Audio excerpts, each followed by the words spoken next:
Na festa do fim de semana, só um rolê bom.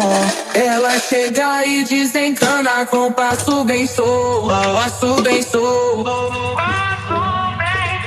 passo bem solto. Na festa do fim de semana, de semana, de semana,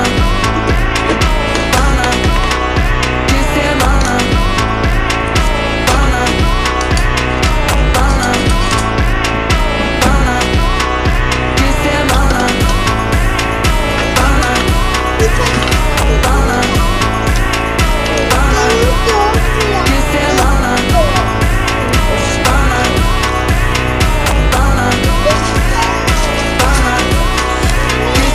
Na festa do fim de semana, só um rolê bom.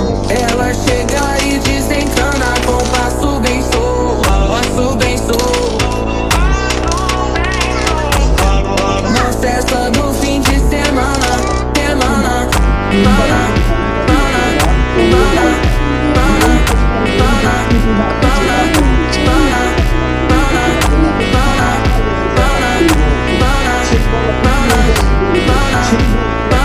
na festa do fim de semana.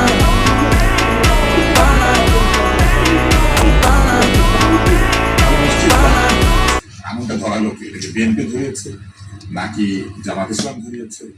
আর আগুনটা নেভাচ্ছে কে? দুজন মিলেই নেভাচ্ছেন নাকি একজনের সাথে বসবেন যারা নির্বাচনের উপরে প্রভাব রাখে?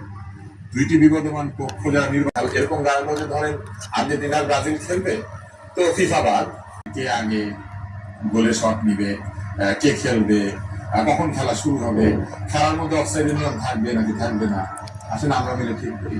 এটা আমি মনে করি না যে একটা সঠিক আহ্বান, বরং মানুষের শরীর। কারণ শেষ পর্যন্ত তো নির্বাচনে কি থাকবে থাকবে না এই সিদ্ধান্ত নেওয়ার, গণভোট কখন হবে হবে না, এটা তো রাজনৈতিক দলগুলো সিদ্ধান্ত নিতে পারবে না। সিদ্ধান্ত নেবে সরকার, সরকারের পরামর্শ নিবে। গণভোটের কোনো বিধান এখন সংবিধানে নাই। অধ্যাদেশ জারি করাতে হবে, সেই বা একটি আদেশ জারি করাতে হবে। যে আদেশ জারি করাতে গেলে, নির্বাহী আদেশ জারি করাতে গেলে আমার রাষ্ট্রপতিকে লাগবে। তো এই তো ব্যাপারগুলি আছে।